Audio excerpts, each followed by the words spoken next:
Hello everybody and welcome back to the Wattpad Book Club. I'm your host Phoenix and today I got Joline with me on this beautiful Thursday. It's not a Tuesday, It's a Thursday.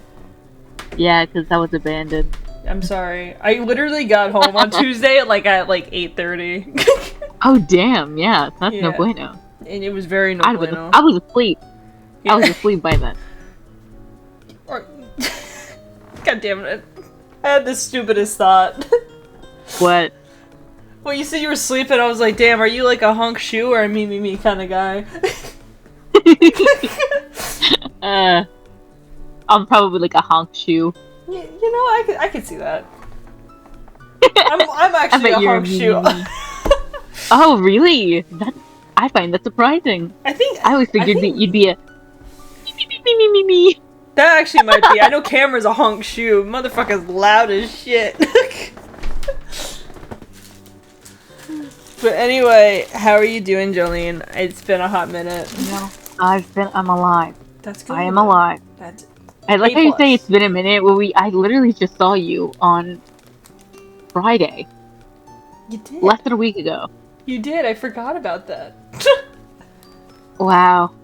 Listen, my brain is a very confusing We were literally gonna walk into a forest and never return. We were.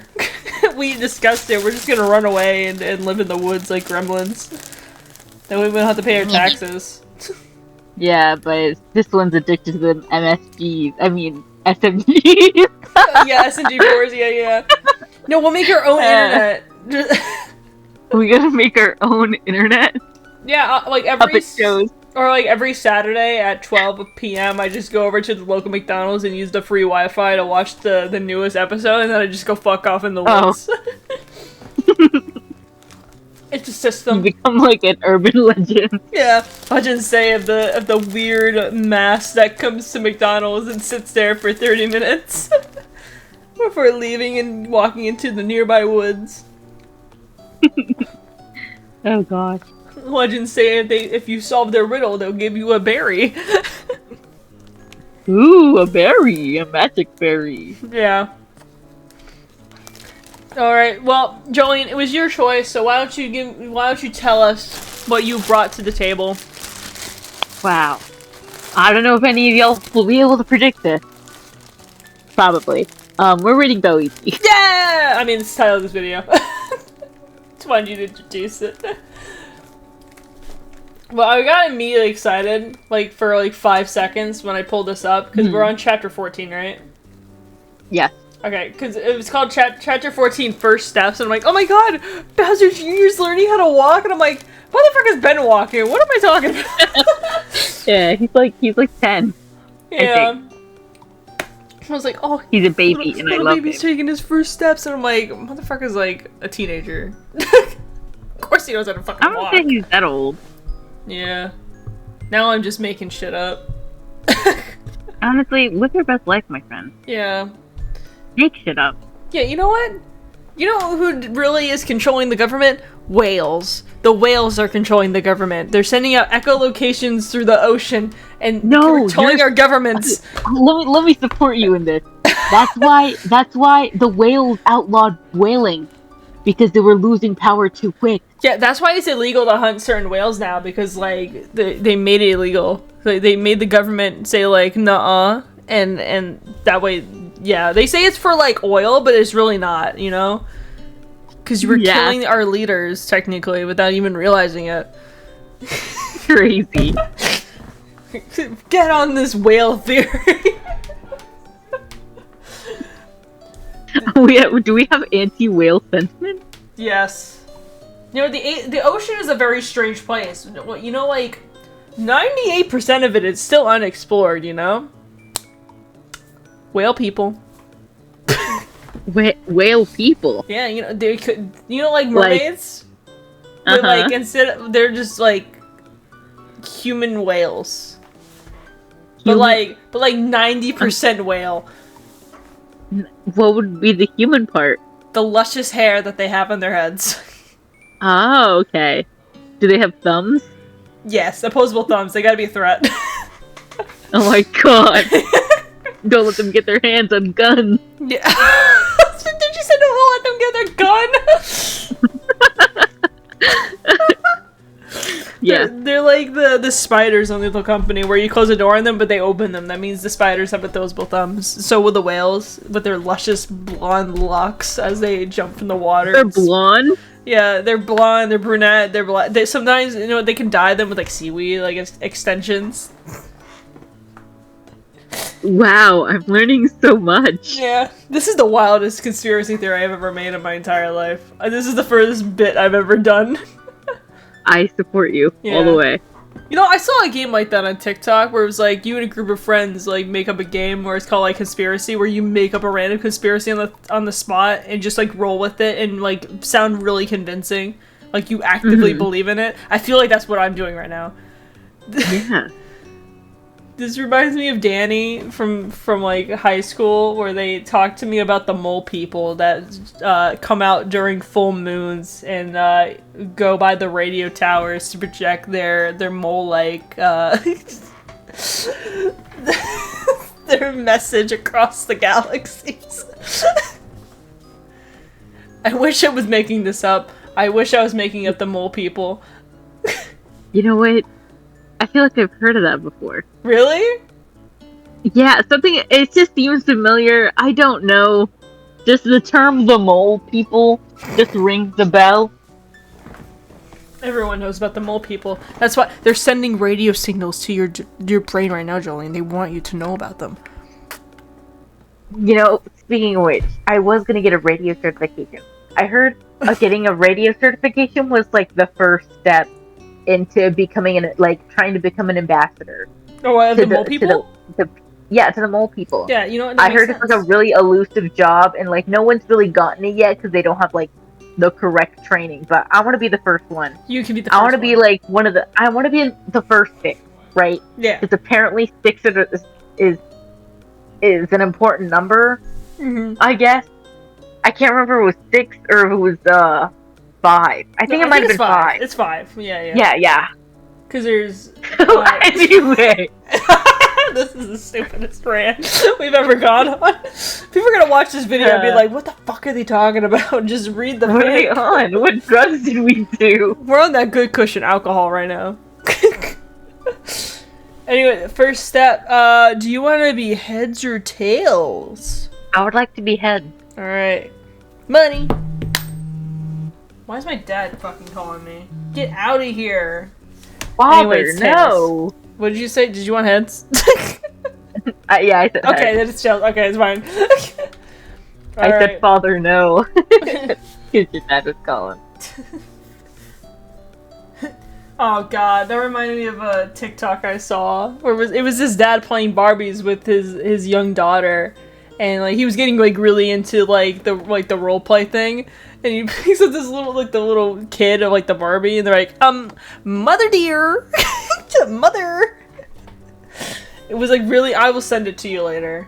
I thought it was the funniest shit because like the Ken doll like pokes his head and it was like, "Oh, dinner smells amazing. What are you cooking?" And she just goes, "Divorce." And she just goes, "I'm so sorry, ass." Your lack of silence tells me that you really thought it was funny. I'm gonna. My lack of silence? Yeah. Oh wait, the prefula. The amount of silence. I think it'll be even funnier with the context. Yeah. Alright. Okay, first steps. Let's do this. Junior watched from a distance as his dad and Luigi boarded the airship. His tail twitched excitedly. It's about dang time his dad was nice to him. He was boasting about how cool Luigi was for days now, and it was satisfying to know it was finally working. He wondered if his dad would like him. He was picky with people he wanted to befriend. Junior doesn't know why, but it doesn't matter right now. Everything's going according to plan. Dad and Luigi were going to become friends, and because of that, he doesn't have to leave. Luigi can have his own cabin and play games with them. Not only that, but if Luigi joined them, then the other kings and queens would see that they're not so bad. Oh my god, he's already like making him into like a stepfather role. You're gonna play Jenga with me every day when you come over and give me piggyback rides, and we're gonna play a tea party. Yeah, you're gonna be nice to me. We're gonna play hide and seek. You're gonna cook me Oh. breakfast, lunch, and dinner. The little prince wriggled in his hiding spot, happy to know he inherited his father's scheming genius. He returned his attention to the strange duo. Some of the soldiers gave them a confused look but didn't say anything. Yes, it's kind of weird that Luigi was aboard, but it's not like he was gonna do anything wrong. Plus, he's with his dad. The soldiers need to chill. Junior watched the two headed up a flight of stairs and into the captain's quarters. He brought his hands to his snout and blew fire, warming himself, hoping, oh fuck. hoping against hope wait. I'm so fucking confused. Am I saying it right? Hoping against hope. I don't know if it made sense in my brain. That's probably what I was tripping over. Hoping against hope, his plan does work. Luigi's a cool person. Having him around just feels right. Junior hates it when he has to leave. Spending time with his family is good, and he loves them. But without Luigi, it feels wrong? Incomplete?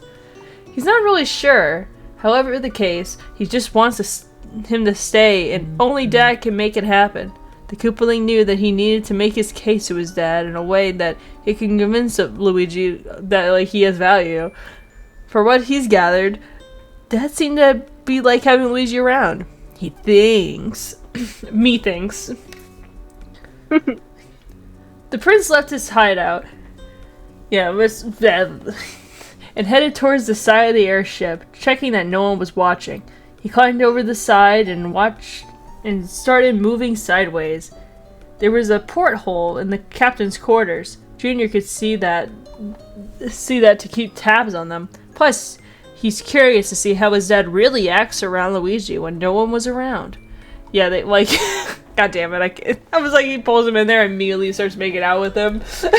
Oh my god. Yeah, Junior's outside with the wide face and be like, pog face. Dad seemed to act differently around certain people. He was always roiling stuff with the crew, shouting orders and ensuring people's safety with, what does that say? Eat a 10. Eat a 10. He's laid back and jokey.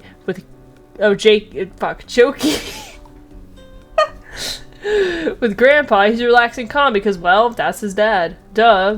But with Luigi? Junior was confused about that one. He talked to him, but at the same time, he doesn't. Like he said, Dad can be weird around people. The Bowser gets a little quirky at night. I like how you say the Bowser. Yeah. Well, I was thinking the animatronics get a bit quirky at night. The Koopas get a bit quirky at night. Junior grunted a little and reached for another handhold. He dug his claws into the wood and lifted himself up, barely being able to look into the room. Dad was handing Luigi a mug of something. They seemed to be talking, but he couldn't hear anything. Snorting smoke, he tried to open the porthole a bit, but it was locked. Does it say kazoo? Man, I wish I had a kazoo. You don't have a kazoo? It's in the basement, I think. I remember annoying the shit out of my friend group in high school with it. Oh, dang. Yeah, I got them at Party City for 50 cents each, and I just got a shit ton. Love those things. We'll get kazoos next time we head out. Thank God. Ramen and kazoos, my favorite combination. Muttering Luigi's signature swear. That's his way he swears. It's Italian. Please let it be Italian for motherfucker. Yeah, damn it. Oh, it's damn it. Damn it. I guess kazoo. Kazoo. Kazoo. That's it. I probably offended every Italian by saying kazoo for that word. Junior resigned himself to watching their body language. Luigi seemed nervous. Honestly, when isn't he? But also excited, judging by his bright eyes. That was more difficult to figure since his shell was to him. But he could tell that he wasn't being so talkative. Now and then, he'll answer a question with a shrug or a puff of smoke. Not what Junior was hoping for, but it was something. Somehow, the Koopaling managed to hang on, watching and shuffling now and then in annoyance during their awkward moments of silence. Stars, this is kind of painful to watch. Pep. Oh, peep. Wait a minute, if there's peeps? I think I have like 3 things of peeps. Oh, you still have peep? Yeah. From March? Yeah, whatever. It's what? It's whatever. Damn. They're not expired. The chirp suddenly caught his attention. Junior raised an eyebrow and looked around, ruby eyes focused on a blue blob that waddled around some crates. With a curiosity piqued, he released his hold and landed on the ground, his fall cushioned by the thick snow. He shook off the cold and approached the intruder. It was a penguin, a little shorter than him. He was wrapped in a bright-colored cloak, eyes darting nervously around. Junior coughed embers slipping through his maw? Mm-hmm. Yeah. The penguin screeched in surprise and flapped their wings, causing the prince to burst out in laughter. The apple doesn't far from the tree, indeed. Tiny penguin pointed a wing at him. "Halt, fiend! State your business!" He huffed themselves up, trying to be intimidating. Junior wrinkled his nose.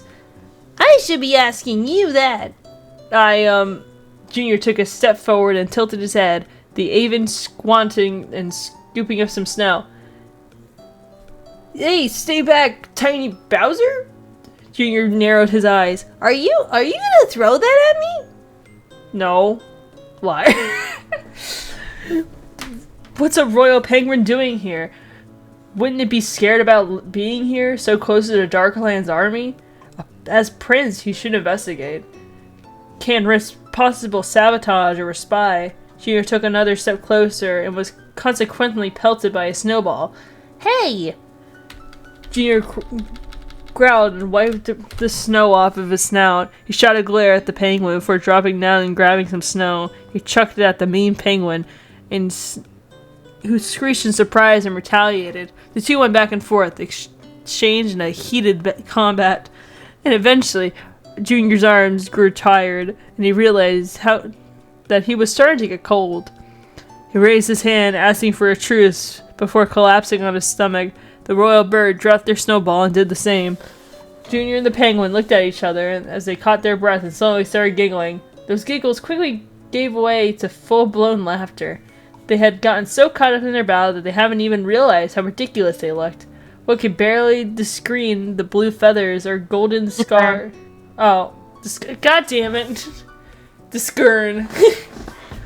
The blue feathers or golden scarred underneath all the snow. As they laughed, Junior and the penguin began to relax. The tension that had built up between them dissipated, and they realized that they are not so different after all. They both loved playing in the snow, and they both had a mischievous streak. Junior extended a hand to the penguin, who tentatively? Yeah, that's close enough. Yeah, tentatively took it. They shook hands, and then Junior pulled the penguin into a hug. The penguin was surprised at first, but then relaxed in the embrace. "Sorry about scaring you." "It's okay," the penguin replied. "I kind of started it." They pulled away, dusting off their feathers. They have feathers? Yeah. Well, I know penguins do. Do Koopas have feathers? They're like dinosaurs. I get. Dinosaurs have feathers? I'm kidding, I don't know. You could have said yes, and I'd been like, "Oh my god, cool dinosaur fact." I mean, technically, kind of depends. Now I'm questioning everything I know about dinosaurs. It's okay. Junior shook the cold from their scales. Okay, I just needed to read like one more sentence. They would have confirmed it. The royal penguin stepped closer. "I'm Tuxie," she said. "I'm Junior, fearsome prince of the Darklands." He put his hands on his hips and let out an impish giggle. Tuxie tilted his head. "Oh, you're the Prince Baba was talking about," she said. "You're not scary like your dad." Junior crossed his arm. "He isn't scary, he just wants to protect everyone." I guess that's true. That's what my Baba is like, too. The Koopa Prince stopped for a moment and looked at the Penguin Princess. She looked at him. Curiously. She looked a little nervous about being around him, but she didn't look scared. Tuxie wasn't snobby like her dad. At least that's what Junior had heard his dad say about the Penguin King. And from Tuxie's perspective,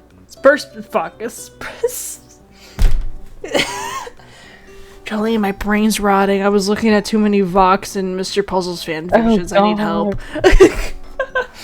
Perspective.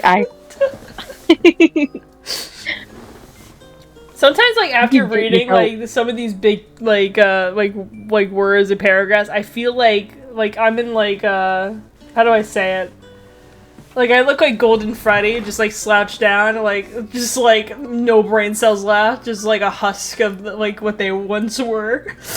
Oh my god. That's how I feel sometimes. I'm like, yes, I read a big word, time to go shut down. Ooh.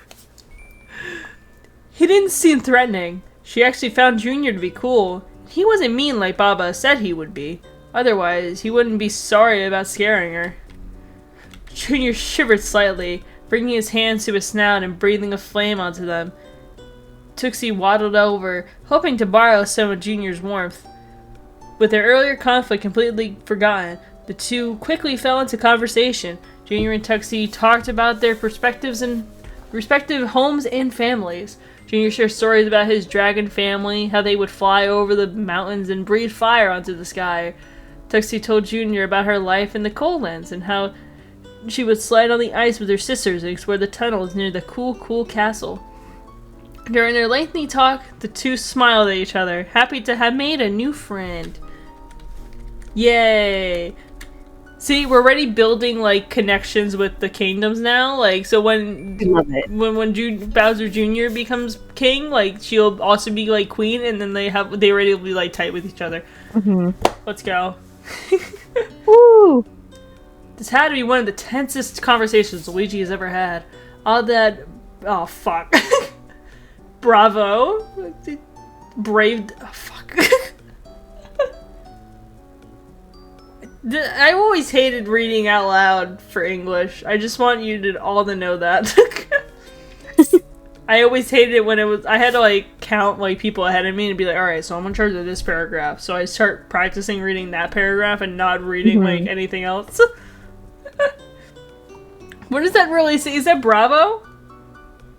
Brando? Oh god, I'm lost. It is shifted. All that bravado bravado. All that bravado he had built up in front of the gate disappeared in a second as he stepped aboard the main airship. And for a... Maybrid? Yeah, Maybrid of reasons. Myriad. That wouldn't be how I would have said it. Or spelled it. Firstly, the vessel was massive. Luigi felt like an ant compared to everything. He assumed it was close to the size of a cruise ship back home, but he had never been on one to be certain. He barely reached the railings. Every time the sails moved, he felt like he was going to be swept away. And then there were the soldiers, who were not happy about his presence, shooting daggers at him despite Bowser walking beside him. And lastly, of course, the absolute gauntlet of a task Luigi decided to undertake. How exactly was he, an ordinary man, supposed to relate to a king, a well-respected and rightfully feared leader of a much higher social standing? It seemed impossible for Luigi to bridge the gap between their social statuses. It couldn't help but feel intimidated by the king's power and authority, which made it difficult for him to speak his mind freely. He wondered if the king would be even bothered listening to his opinions or ideas, given that he was just a normal man. He's just a little guy. He's just a man, not a Muppet. I'm a Muppet. You know what? That song perfectly describes me and Cameron. He's a man, Muppet. I'm a Muppet. Are you a very manly Muppet? I'm a very manly Muppet, and Cameron's a Muppet of a man. It's perfect. Well, no, wait. I thought he was a man. Yeah, that's like... I'm a Muppet of a man, and then I'm a very manly Muppet. Oh, okay, gotcha. Yeah. Sorry, my brain's a little frazzled. Yeah, I did a little brain gymnastics on your ass. Oh, I thought you were gonna say you get a little quirky at night. It is late. Are you getting quirky at night? I am getting quite quirky. Oopsies. However, at the same time, Luigi didn't want to come across as a... what? Fuck. Subservient? Subservient. Subservient or inferior in front of Bowser. He wanted to keep his dignity and self-respect, even if it meant challenging the king's decisions and actions. And the least the Koopa King needed was one more person that was too afraid to even give him the time of day. Luigi wasn't going back on his word. He was not joining the others in their treatment of Bowser. So, there he sat, discreetly watching as the King of the Darklands made coffee for the two of them. Luigi couldn't help but watch his movements. Holy shit, what happened to my voice? Oh my god, are you dying? I got like phlegm stuck. Also, I love it too. Yeah, two dads making coffee in the morning. I just read a fic like that earlier. What about Bowser and Luigi? Don't worry about it. No, you got it. Is it Zoro and Saji? I cannot say. Is it too inappropriate for a Wattpad book club? No. Oh, I think... Damn it, I'll never know.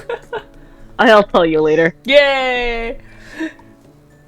Yeah, made coffee. Luigi couldn't help but watch his movements. Bowser was rather... God damn it! Methodical? Methodical. While preparing the drinks. It was rather interesting seeing someone of such size move about with a small kettle with delicate movements. It was even more so since he looked so calm, and Luigi had only seen Bowser's fury or his negativity. Luigi shook his head and forced himself to alter his gaze. He was told by his people watching tendencies don't obey well with others, and Bowser was not going to be an exception. Instead, Luigi focused on his office, a bookshelf pushed against the wall. Leaning forward, he could read a few titles. There were books on war planning and combat, no surprise there, and a few science fiction novels, judging by the outrageous titles. The rest of the small library was predictable titles, but one caught him by surprise. Caring for Chance, Piranha Plants, and Other Deadly Plants, Experts Edition. You're gonna go cross-eyed doing that? Luigi jumped slightly. Bowser looked over his shoulder, an impish glint in his eyes before he shifted to a neutral expression. The king turned around, holding a small cup in one claw, and a more appropriately sized one for him in the other. Oh my god, does that mean Bowser Jr. has his own coffee mug, and Bowser's giving it to Luigi to use because he's... Oh my god, I'm gonna cry. I didn't even think that. Yeah, you know what? You rereading this with me gives you a new perspective on things, like Bowser getting quirky at night. And coffee cup. Coffee cup. Yeah. He took a step forward and offered the ceramic cup to him. Just realized we don't have any coffee rations left. Best to offer you is tea. Oh, it's tea? Fuck yeah. Luigi raised his hands. It's fine. Tea works just fine for me, he stammered. Can I have some honey, sugar, and like maybe some cinnamon? Please and thank you. Maybe milk? Bowser snorted, more like an acknowledgement of his words and out of irritation. He took a sip of his own tea as he walked around his desk and took a seat, slightly shaking the room. Luigi shyly took a sip of his own drink, unsure of how to start the conversation. He knew nothing about Bowser, so there were so many things he wanted to know. However, he didn't know where to even start or when the boundaries lie. Luigi cleared his throat, trying to break the awkward silence that had settled between them. So, Bowser, what do you like to do in your free time? He asked intentively. Bowser raised an eyebrow, surprised at the question. Free time? Haven't really had much of that for some time. He replied does that say gruffly? Yeah, gruffly. Fuck yeah! Put that on Phoenix words that I can say gruffly. Oh, I see, Luigi said, feeling a bit disappointed and utterly embarrassed. Of course, Bowser doesn't have any time for hobbies. He's been reconstructing the kingdom like he's supposed to do. That was such an embarrassing way to find common ground. But then Bowser chuckled, a deep rumble that again shook the room. I'm just messing with you, Greenie. Of course I have hobbies. I like mechanics. Oh, fuck. Oh, yeah, I did say it right? Mechanics? Yeah. Yeah. I don't know why I said it, I'm like, that doesn't seem right. Sometimes I even make toys for Junior when I can. And you could probably notice, I did my fair share of reading. Luigi's eyes widened in surprise. Really? Yeah, I find bits and pieces here and there. Doesn't really take much. Junior will pretty much accept anything I make him. Once again, Luigi was taken aback a bit. Making weapons is one thing, but he was sure that the king was capable of such a thing. But building something as minuscule as a toy? Bowser, the infamous villain who had caused so much trouble since, according to Peach's words, his rise to the throne, had acquainted hobbies like reading and inventing, and finally, some common ground. Luigi drummed his oh shit, it's supposed to be fingers. I forgot I had the word finger changed to nubble, and I'm so sorry, on the cup. So, you know, I also dabbled in inventing, mechanics to be specific, he said. Bowser raised an eyebrow. Mechanics?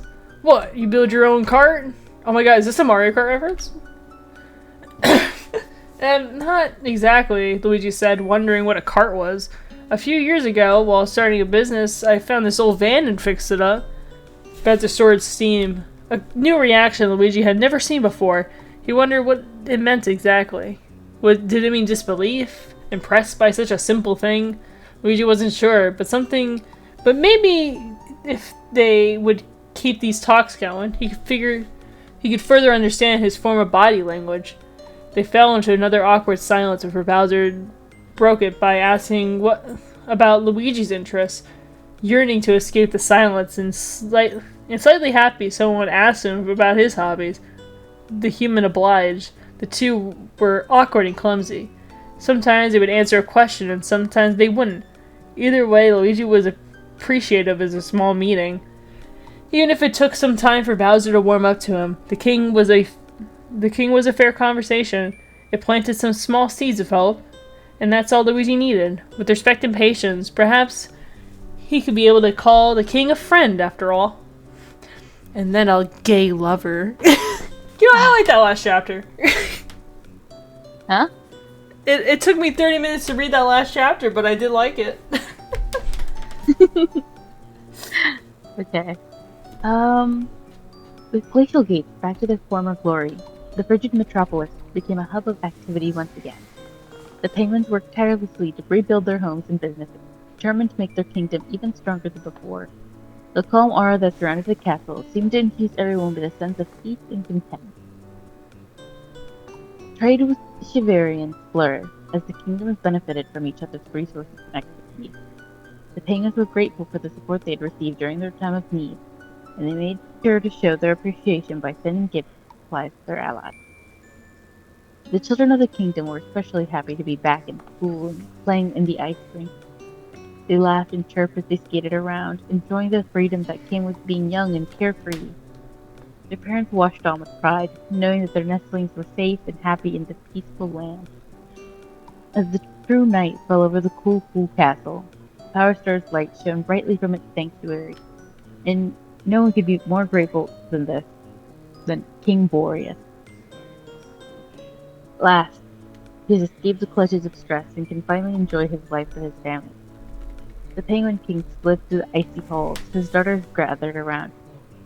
Their cheerful talking sounded like music to his ears. Guinevere was regaling him on how her lessons were going, while Iceland added to the occasional piece of gossip. Boreas listened intently, gently ushering them through the halls with his wings, and looking through the window, watching the snowy slopes of the cabins and igloos teeming with life. Sigh of relief escaped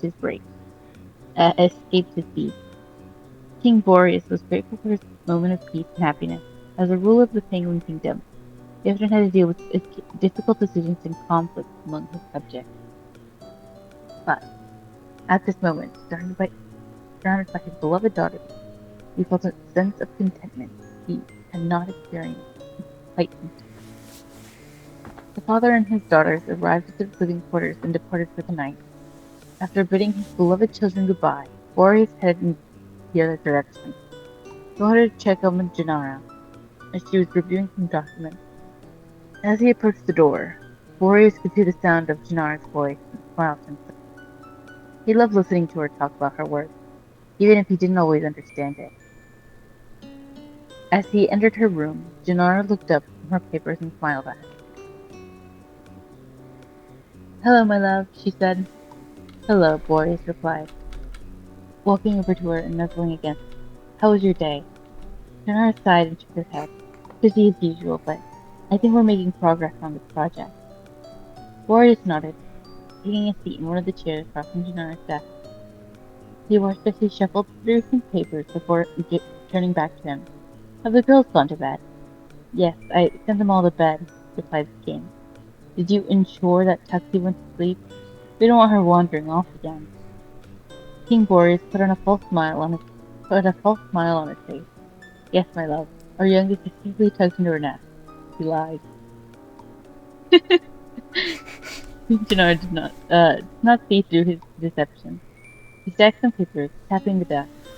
"Wonderful. I'll soon retire to bed myself once I finish here," he said. Boreas nodded, perhaps a little too rapidly, before exiting her room as casually as he could. Once the door closed behind him, he broke into a run. Damn. He really didn't check. He slipped through the icy halls on his stomach, something unbecoming of a king, but it was a necessity. Tuxie has already wandered off 3 times this week, and with the enemy army still in their lands, it was even more concerning. A guard glanced at him as he ran by. "Your Highness, is something wrong?" he asked. "Izok, have you seen Tuxie?" Izok stopped a moment to think, scratching his chin. Then he perked up. "The last I saw the young princess in the courtyard," he answered. "After that?" Boreas flapped his wings in distress. "Ready the retrieval team. She's wandered off once again," he squawked. Izok didn't even look surprised. Honestly, this becomes such a common occurrence that nobody except the king and queen gets so distressed. "And get the Super Brothers involved. I want my daughter to be found now." Izok saluted and raced towards the barracks. I'm dying. How dare you? Boreas was my bad. Do better. Leaving Boreas to his own devices.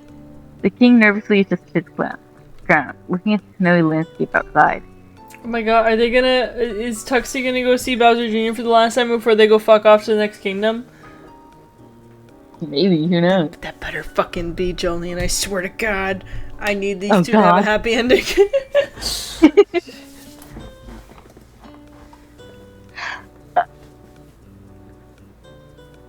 My diaphragm had like a spasm. Lord. Luigi could tell he was making progress. Their moments of silence were few and far between. Far and few in between. And, to his mild surprise, he wasn't as intimidated looking at Bowser anymore. It seemed that his brain had adjusted to the fact that he's having an amicable time with a war criminal. Plus, Bowser turned out to be a rather fascinating person. One shocking fact Luigi learned about King Bowser was that he had pets. A lot of dangerous pets. After a little coaxing, he revealed that he has a garden full of piranha plants. He even proudly boasted about how he gathered the specimens himself and even displayed the scars to prove it. Additionally, he also had these creatures called chain chomps in their own courtyard where they could run around freely. Luigi hasn't seen one of them yet, but by the way Bowser described them, how he trained them, they must be large and vicious creatures. And it was apparent the royal had a thing for deadly pets considering his large blood. Luigi couldn't help but wonder if that class of animal companion was Bowser's form of a horde. He did have some draconic features and tendencies, so it seems that he would have a collection of something he deeply cherishes. Plus, the thought made him less scary in his eyes. He would just imagine Bowser standing before a large piranha, unfazed by its thing, and looking at it like it was a puppy, similar to how people see a big and aggressive dog breed as nothing is large baby. I love watching those videos Yeah. where it's like big dog, little baby. Little guy. Can't be mad at a little guy. Very little, very little baby. Dude. Did no wrong. And when it was Luigi's turn to speak, Bowser reciprocated the enthusiasm. He listened intently, his ruby red eyes fully dilated, giving him a more peaceful appearance. The king would only interrupt Luigi to remind him to breathe when he got carried away. It was an interesting turn of events for Luigi, who's always heard seeing Bowser through a lens of negativity until recently. But, as they talked, he realized that there was more to the king than meets the eye. More than meets the eye. I'm sorry. I thought about Transformers. Of course you are. He was he was intelligent and strategic. He did have a mischievous streak, making a playful jab at Luigi now and then. But it was just that, playful. And just like that, they used up the day. There were some things left untouched.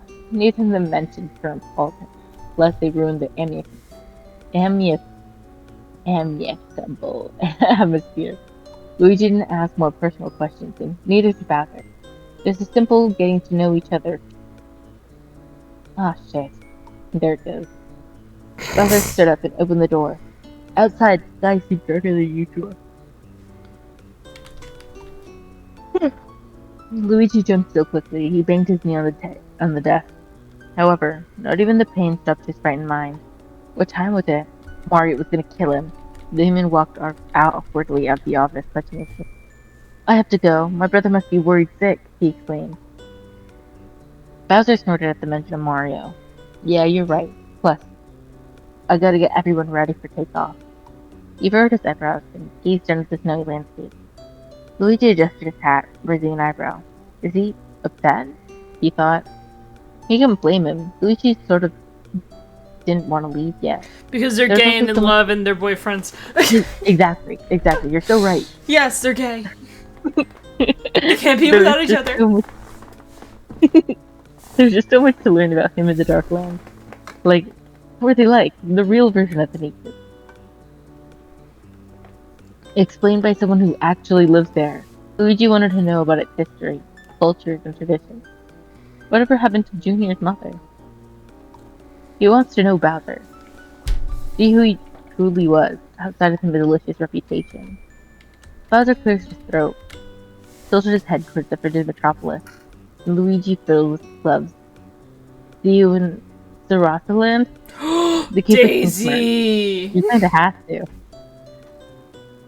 Luigi almost retorted that he was genuinely looking forward to seeing him again, outside his duties as his parole guard. But then he realized Bowser was joking, another one of his playful tricks. The Italian stepped towards the exit. Guess I'll see you later, he said, and walked backward, smiling nervously as he fingered the gun before awkwardly turning around and running away. That's so real of him. That's so Luigi coded. Bowser blinked, watching the human pull his cap and pull his cap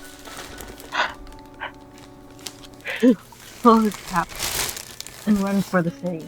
Well, after that awkward affair, the king set out to find his son, anxious to get the hell out of it. The place has given him enough headaches, he sees, and he sees more to come. Seeing his searching gaze, Edith flew to his side. Looking for Junior? They asked. Yeah, it's time for takeoff. Last on by the supply cache. King grunted things, bumping his colleague's fist before moving on.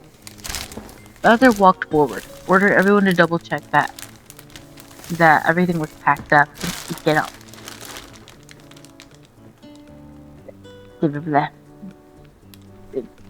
And to get onto the airship. He looked at the gleaming gate beside him. One could faintly hear the sounds of his life behind. The knot of guilt in his chest tightened, causing his breath to hitch. Bowser took a shaky breath, letting the ache ebb on its own instead of forcing it.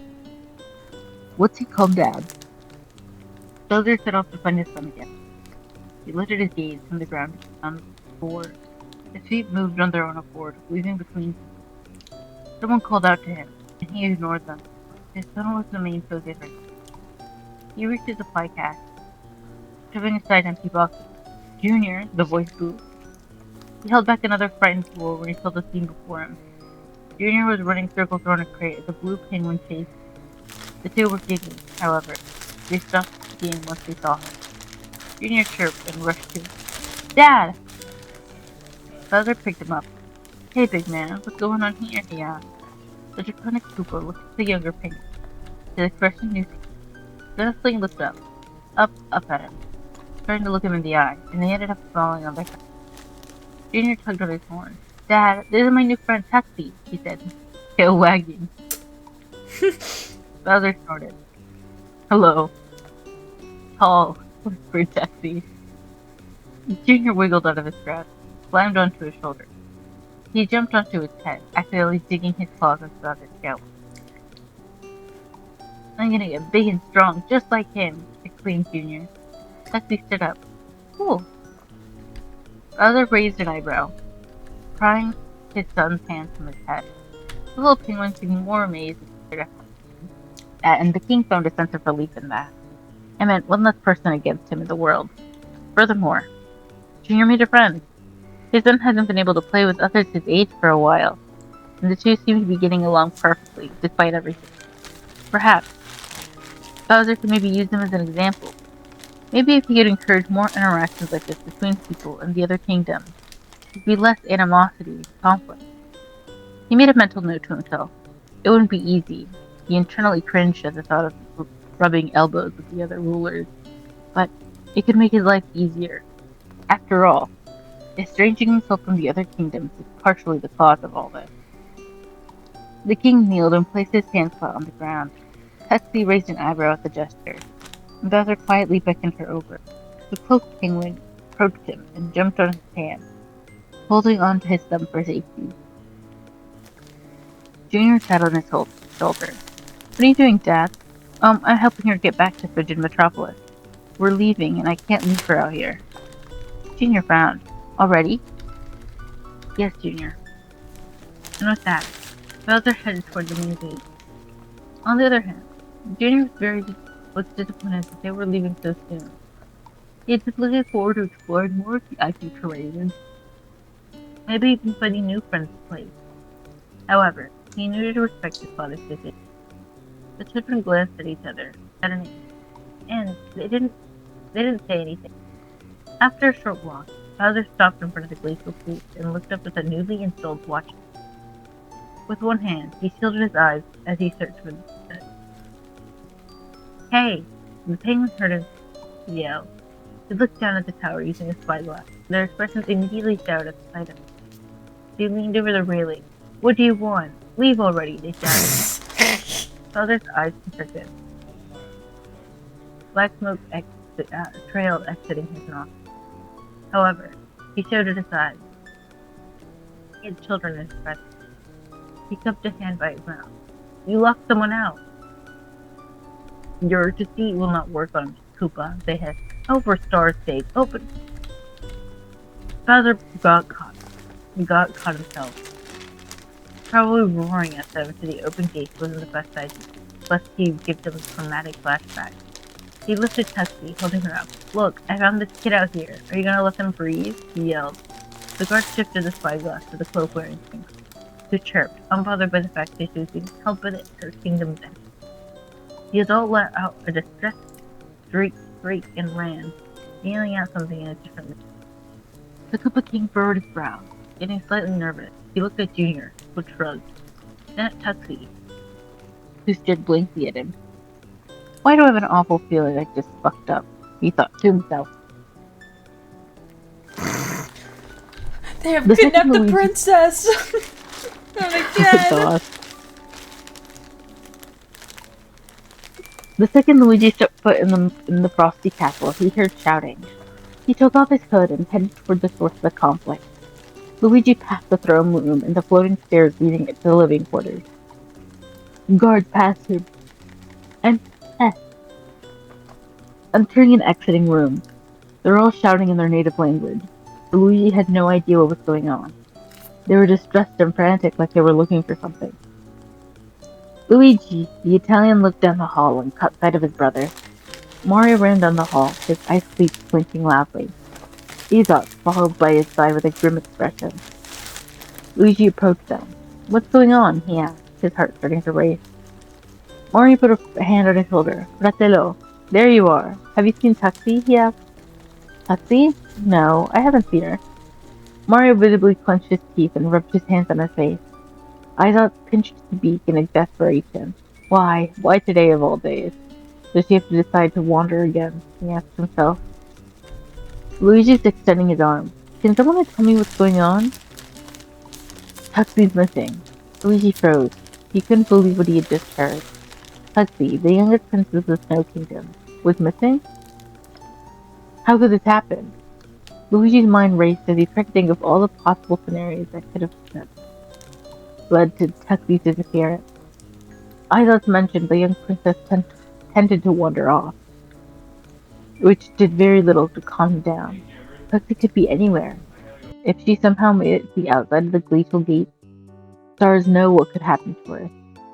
Mario nervously tapped his foot and ran his hands through his hair. We need to find her, he said, firmly. We'll search the metropolis. Aesop, keep searching the castle. She'd be hiding somewhere in here. Aesop nodded in agreement and took off down the hall. As Luigi followed Mario, he couldn't help but feel a sense of dread wash over him. What if they couldn't find Tuxie? The Penguin family would be beyond devastated, and Luigi pushed down the negative thoughts. Forget the what if, just keep searching, he thought to himself. The two bolted out of the castle. They searched every nook and cranny of the city. Luigi fought back the anxiety bubbling within him. He knew the time was of the essence, and they needed to find Tuxie before it was too late. The longer they searched, the more his mind raced with possible scenarios of what could have happened to the little penguin. He couldn't bear to see the penguin family suffer any more than they always did. They were just starting to stabilize after the attack. Suddenly, shouting caught the Super Brothers' attention. They looked up, just in time to see a group of armed guards as well as the penguins being sped by. Startled citizens ran to their homes. The twins exited the business they were investigating and followed suit. Mario and Luigi skidded to a halt in the main square, noticing a tense standoff. Bowser stood before them, Junior on his head, and Princess Tuxie sat on his arm, unharmed. Luigi's blood went cold, and Mario made a move like he was about to sprint on him. However, his brother grabbed him. Something about this was different, and he was oddly calm despite all the armed guards present, and he was holding Tuxie in an uncanny tense. I have not come to fight. I just want this little returned home, said Koopa King. Luigi exhaled, relieved to hear those words. Bowser, the notorious villain who caused them so much trouble in the past, was now standing before them with a peaceful request. Mario looked at his brother, unsure what to do next, and they prepared for battle, but now they were faced with a different kind of challenge. Princess Tuxie looked up at Bowser with wide eyes, seemingly unafraid of the giant creature holding her. She reached out and touched his arm as gently as if trying to comfort him. It was an odd sight to see, the usually fierce Bowser being so gentle with a small creature. King Boreas finally spoke up. Why should we trust you? You've caused us nothing but trouble in the past. Bowser sighed heavily and lowered his head. I know I've not been kind to you in the past, but I promise you I mean no harm today. I just want to return this little one to her home. The Penguin King stared at him for a moment. His eyes darted glanced to his totally calm daughter, and then to the young prince that climbed around Bowser's shoulders, making Tuxie laugh. As Boreas' gaze softened, he raised his wing. The guards, although reluctant, lowered their weapons. Relief visibly appeared on Bowser's features as the guards obeyed their orders to stand down. He knew his reputation precedes him, but he truly meant no harm to the Penguin King or his daughter. He wanted to do the right thing and return the youngin home. For once, in a long time, Bowser wants to build bridges rather than burn them. As Boreas lowered his wing, Bowser stepped forward and gently placed the young princess on the ground. The little one looked up at him with wide eyes, and Bowser couldn't help but smile ever so slightly at her innocence. Junior quickly jumped off of his weapon. Oh, okay. I thought you said something. Oh, sorry, no. No, you're good. Junior quickly jumped off him and gave his friend a farewell hug. The two promptly separated and ran back to their respective fathers, and the Koopa King held his son in his arms. I hope you can forgive me for my actions.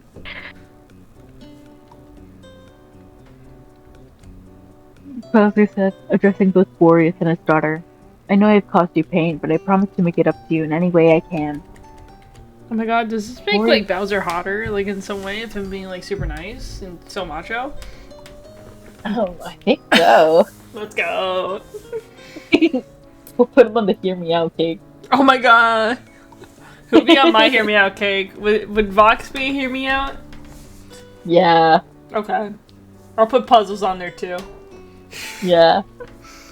I don't even know who I'd put on the Hear Me Out cake. Venom. Ew, real.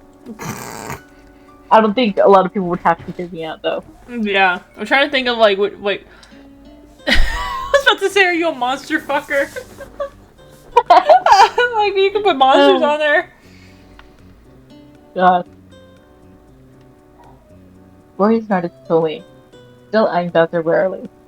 We will consider your offer, he said finally, but know that we will be watching you closely. The two kings nodded in understanding at each other. Meanwhile, Mario and Luigi watched from the sidelines, their presence totally unnoticed. The plumber in green eyes started to Bowser, finally hoping he would spare him a glance, and he did. Those droopy eyes that looked at him for a moment were flitting away. Bowser fixed his hold on Junior before turning his heels and walking for the castle gate. His footsteps softly thudded against the tundra earth. They all watched his retreating form cross the kingdom's threshold and head towards the distant airship. It would seem that community service is taking its effect, suddenly said the king.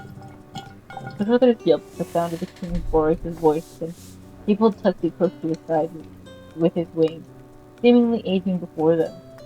The paternal adrenaline was one hell of an age to catch. Poor penguin feathers were going to start bleaching early if Tuxie kept this up. Mario rubbed his arms for warmth. It certainly seems that way, he whispered. I never first saw him admitting fault or even apologizing. He didn't do so at the trial, he said. Well, said Boreas while closing his eyes. But it appears I was mistaken.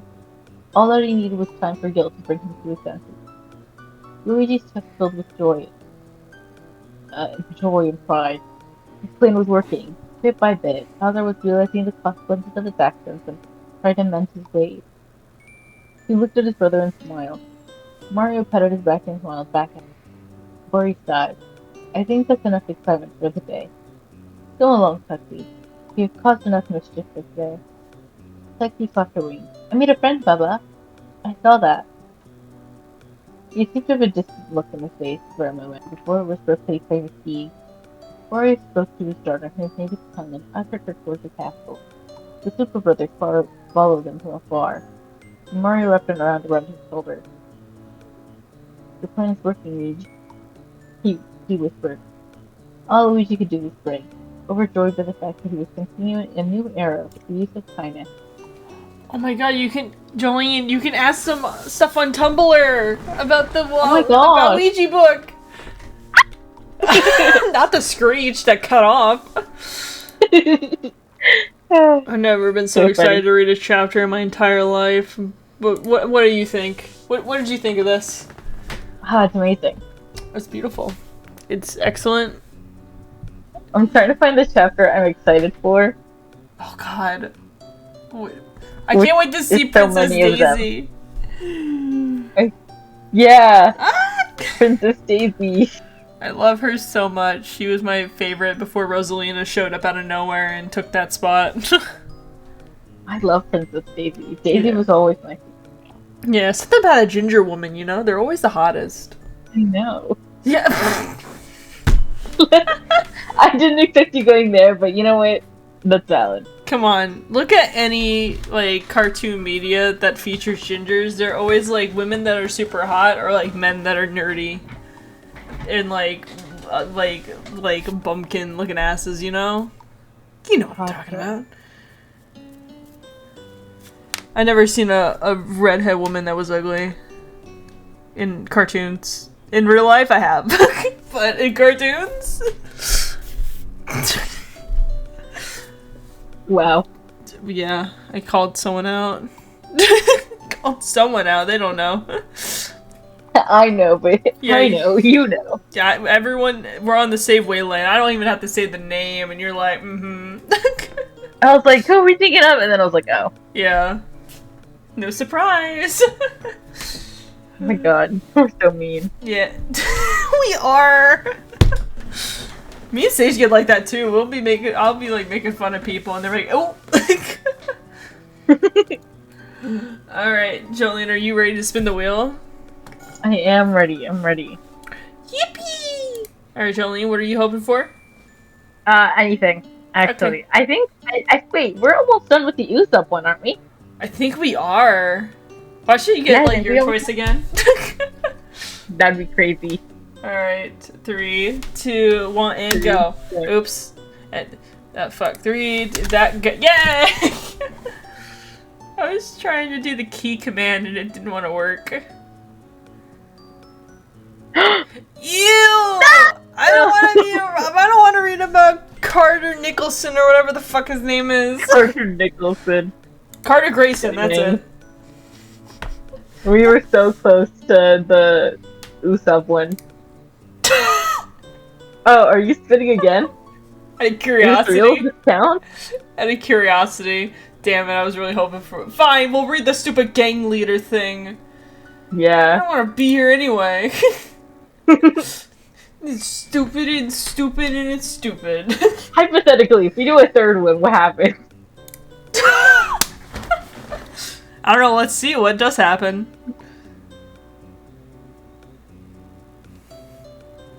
Oh my god, that's insane. Alright, we'll read the fucking soul to a gang leader Yeah. one. The faster we read it, the faster we don't have to get it on the wheel anymore.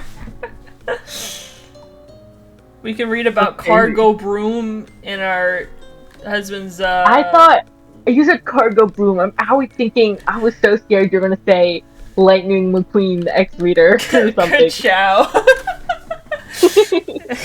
No. You would expect that kind of shit from Minho. Minho would pull out that shit and be like, "Yeah, we're gonna read Lightning McQueen, ex reader," and I'm like, "Great, can't wait."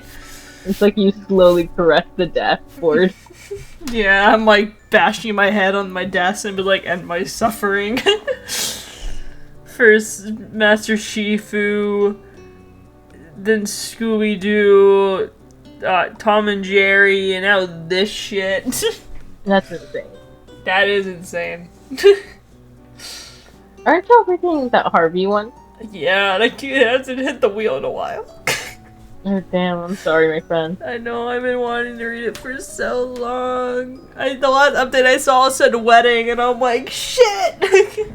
I need it! Without you. Yeah, exactly. Without me. Alright, you know what? You want to know something funny? What? When I went to USPS earlier, guess what song Mhm. was playing? What song? Skater Boy was playing. Oh my god. Yeah, See you later, boy. yeah, and she was a skater boy. She said, "See you later, boy." Now he's a superstar, slamming on his guitar. Dude, it was. I was like at the UPS store. That's Oh my god, I crazy. finally submitted my application for my passport. Yippee! Oh my god, I could go places. Yay! We're going to Europe. We can bully Sage. I've never Oh my been so gosh. excited for this. Alright, well, Joline, what do you think about this entire thing? Did you enjoy it? Did you love it? I did. I always do. I always do. Good, excellent. I had a fun time too. I always like reading. I think you and Sage are my favorite people to read books with because we have such a fun dynamic with each other. I love that. Yeah. I did have Hyzen as my best male friend. I think I'll just make Sage my best male friend. Oh my gosh. Yeah. Wow. I think I bonded with Sage longer now, even though I've known Hyzen for like 3 years. That's crazy. I don't fucking see him anymore. Dude, I texted him and be like, hey, when do you want to do in the 30th? Because you're going to be in town? It's been 2 days. I have not fucking heard from him. Oh, damn. He's the worst guy at planning and responding to things in the world. Rest in peace, Hyzen. Yeah. Oh, wait, what's that meme where it's like, friendship ended with Hyzen. Sage is my new best friend. Yeah. I thought you were being like R.I.P. blank, would have loved blank meme. Oh, no. I love those memes so much. Because they'd be canonically dead character like R.I.P. blank, they would have loved like silly bands or something. Or like rest in peace Vox, would have loved Amazon. That's always so fun. Yeah. Alright, well, on screen is a playlist of all the other Wattpad book club readings I've done, and then there's also the last Wattpad book club reading I've done, so check all that shit. Jolene's in most of these now, so give it up for Jolene. Longest running person now. Hey, that's my retirement. That'd be terrible. But anyway, my name is Phoenix, that was Jolene, and we'll see you guys next time. Bye! Bye!